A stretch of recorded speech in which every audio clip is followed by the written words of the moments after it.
Good morning students. कल हम लोगों ने प्रोबेबिलिटी में एग्जाम्पल 5 तक किया था, अब एग्जाम्पल 6। तो एग्जाम्पल 6 क्या है? A tyre manufacturing company kept a record of a distance covered before a tire needed to be replaced. A table shows the result of 1000 cases. मतलब कि टायर जो बदलने वाली कंपनी थी, उन लोगों ने जो टायर रिप्लेस किए थे उसके रिकॉर्ड लिखे थे कि किसको कितने किलोमीटर के पे टायर चेंज किया है। तो उसका एक टेबल दिया है आपको कि लेस देन 4000, तो 4000 से कम में जितने टायर चेंज किए गए तो उतने कितने थे? 20। 4000 तो 9000 में कितने थे? 210। देखो ये टेबल में यहाँ पे आपको ये क्वेश्चन में दिया है कि लेस देन 4000 किलोमीटर तो कितने व्हीकल हैं? 20। 4000 से 9000 कितने हैं? 210।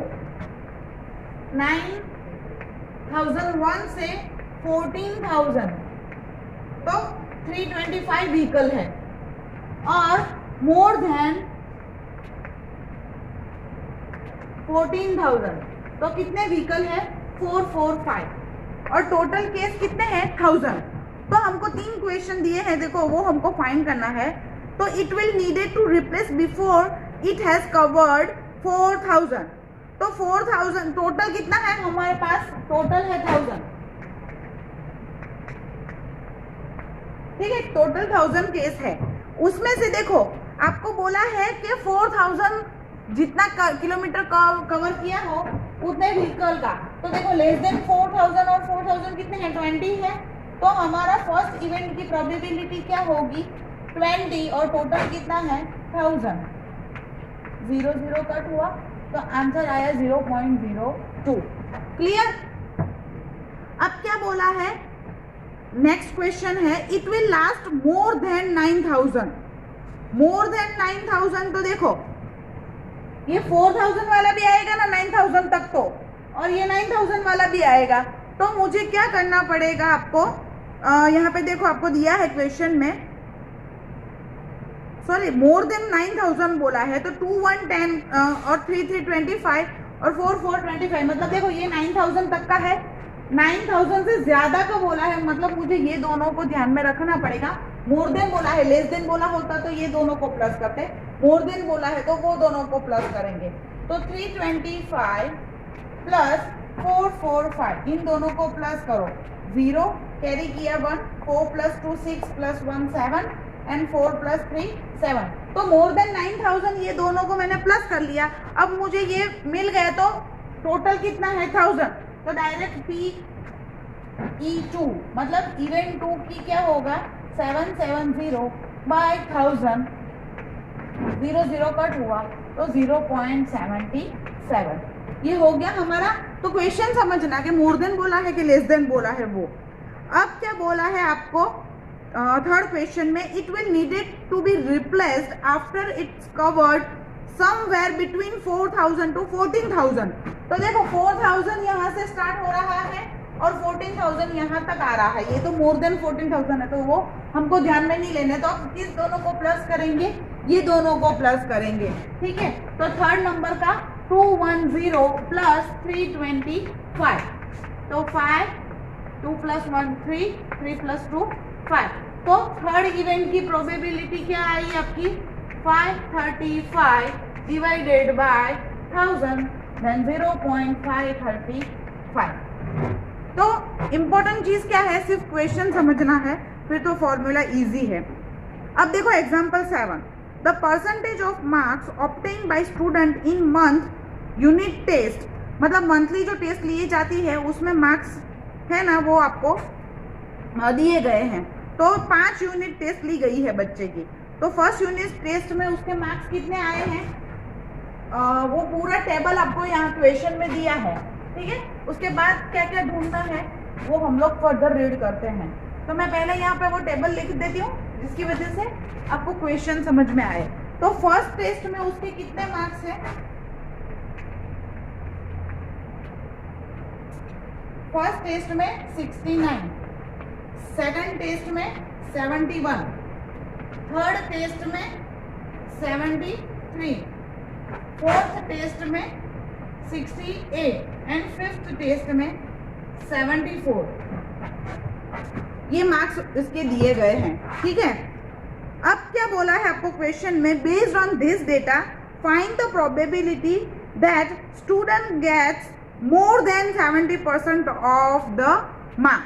तो टोटल यूनिट टेस्ट कितनी है हमारी, 5 है, उसमें से मोर देन 70 कितने में आए हैं वो हमको देखना है। तो देखो 1, 2 और 3, ये है 71, मतलब 70 से ज्यादा है, 73 70 से ज्यादा है और 74। तो आपकी प्रोबेबिलिटी ऑफ इवेंट क्या हुई, 3/5। मैंने बोला था 2 से मल्टीप्लाई करके 10 के फॉर्म में लाओ, तो 6/10 दैट इज 0.6। इजी है, क्वेश्चन सिर्फ समझना है आपको। अब है example 8। An insurance company selected 2000 drivers at random in a particular city to find out the relationship between the age and accident। तो एक टेबल आपको दिया गया है, उसमें एज ग्रुप दिया है ड्राइवर का और उसने कितने एक्सीडेंट हुए ये एज ग्रुप में वो दिया है आपको, और ये डेटा के बेस पे उन लोगों ने 2000 ड्राइवर जो है वो अपॉइंट किए एक इंश्योरेंस कंपनी ने, ठीक है। कितने को इंश्योरेंस दिया वो, ठीक है ना। तो देखो एग्जाम्पल 8, तो 18 से 29 एज ग्रुप, 30 से 50 एज ग्रुप और अबव 50 कितने लोगों को इंश्योरेंस दिया। तो 0 एक्सीडेंट वाले, 1 एक्सीडेंट वाले, 2 एक्सीडेंट वाले, 3 एक्सीडेंट वाले और ओवर 3 मतलब 3 से ज्यादा, इतनी कॉलम क्वेश्चन में हमको दी गई है। तो देखो 18 और 29 ग्रुप में एक भी एक्सीडेंट नहीं होने वाले ड्राइवर कितने थे, 440। 18 और 29 के ग्रुप में 1 एक्सीडेंट होने वाले थे ड्राइवर 160, 2 एक्सीडेंट वाले 110, 3 एक्सीडेंट वाले 61 और 35 3 से ज्यादा वाले ड्राइवर थे।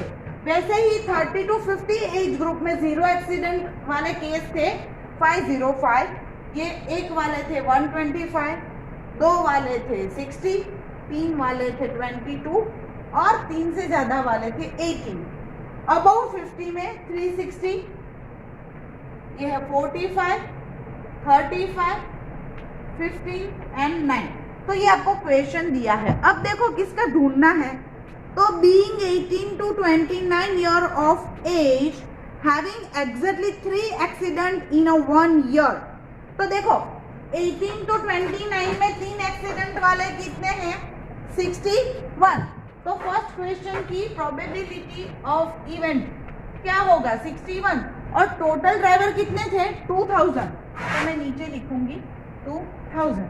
अब क्या करेंगे, 5 से मल्टीप्लाई कर दो, 5 1 जा 5, 6 5 जा 30 डिवाइडेड बाई 10, तो 0.0305% आपकी प्रोबेबिलिटी जो है वो आई, ठीक है।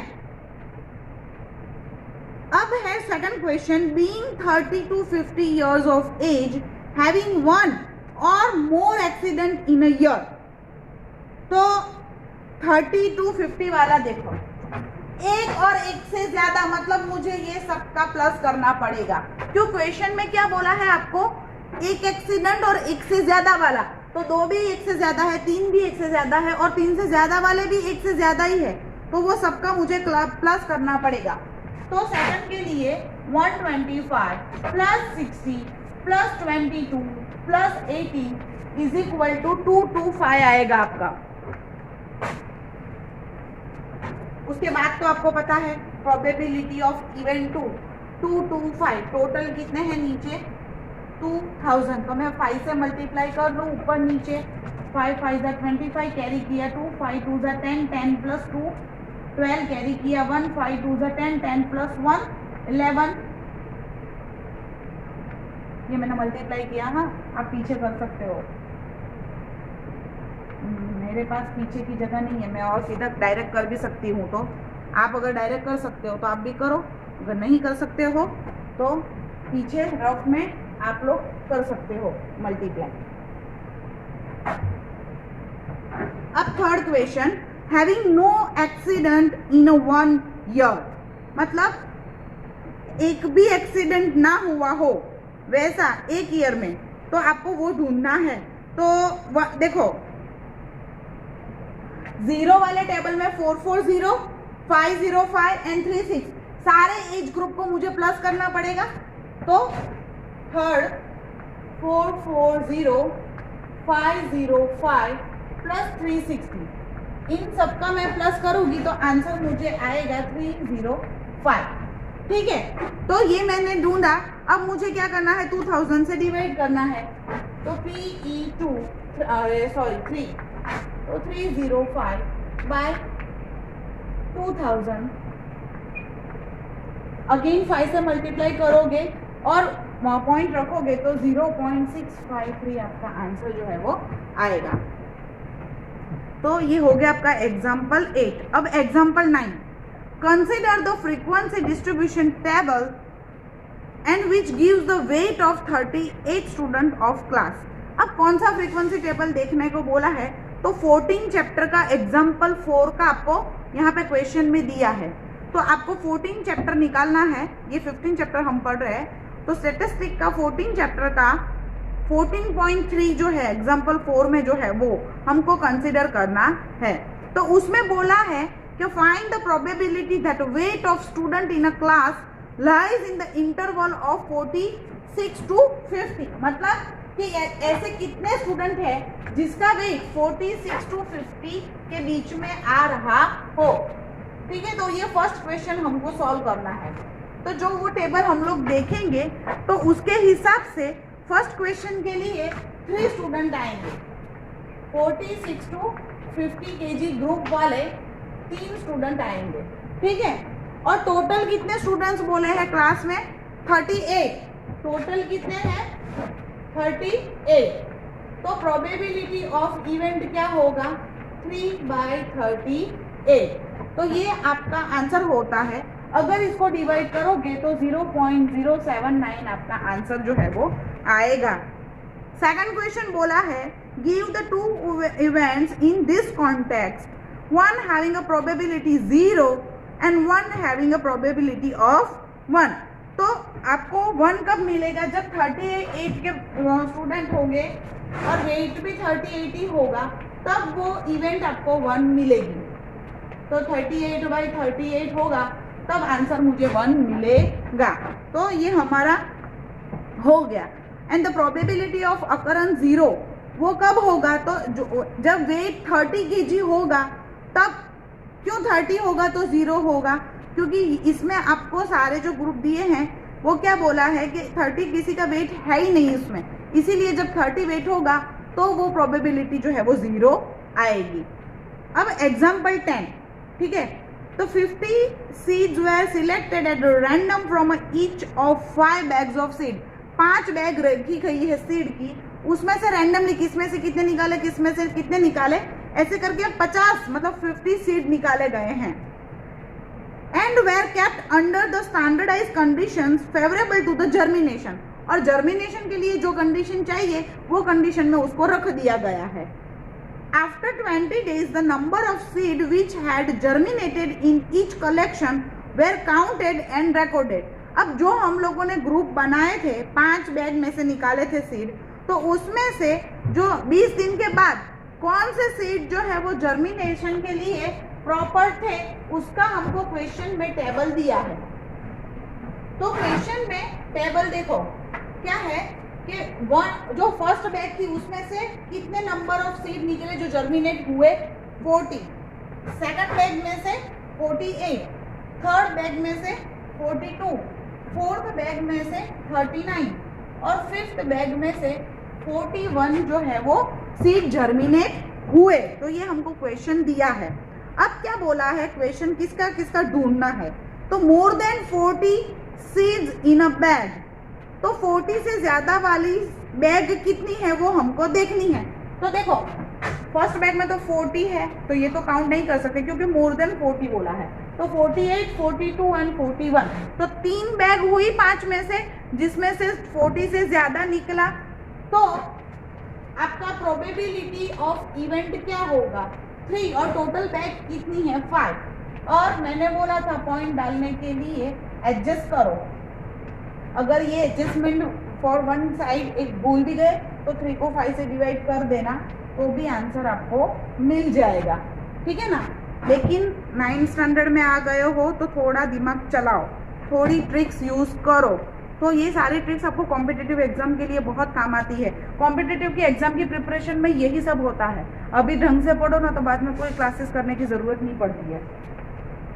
तो सेकंड क्वेश्चन क्या बोला है, तो 49 सीड इन अ बैग, तो 49 सीड है ऐसी बैग, तो कहीं पे भी आपको 49 दिख रहा है नहीं, एक भी बैग में से 49 सीड निकले ही नहीं, तो प्रोबेबिलिटी ऑफ इवेंट क्या होगा, एक भी बैग नहीं है तो 0/5, तो आंसर आया आपका 0। मोर देन 35 सीड्स इन अ बैग, तो सारे के सारे सीड 35 से तो ज्यादा ही है ना, तो सबकी सब बैग आएगी, तो प्रोबेबिलिटी ऑफ इवेंट क्या होगी, पांचों की पांचों बैग में 35 से ज्यादा आया, तो प्रोबेबिलिटी आपकी आई 1। ठीक है, तो ये याद रखना कि 0 और 1 भी आंसर जो है वो प्रोबेबिलिटी में आ सकता है, नॉट नेसेसरी के पॉइंट में ही आए। तो एक्सरसाइज 15.1 अब आपका होमवर्क है, और ये चैप्टर में एक ही एक्सरसाइज है, तो हमारा ये चैप्टर भी यहाँ पे फिनिश होता है। लेकिन ये चैप्टर बहुत इजी है, ये करेंसी वाले मार्क्स बोले जाते हैं मैथ में, कि मतलब जितना चाहो उतना स्कोर कर सकते हो, ग्रामर नहीं होता है, और ये चैप्टर जो है बहुत इजी है, और सिमिलर चैप्टर 10th में भी आता है, तो प्लीज़ थोड़ा मेहनत कर लेना। 4 मार्क का चैप्टर है 10th में, तो अभी आ जाएगा तो 10th में ज़्यादा मेहनत नहीं करनी पड़ेगी। Thank you.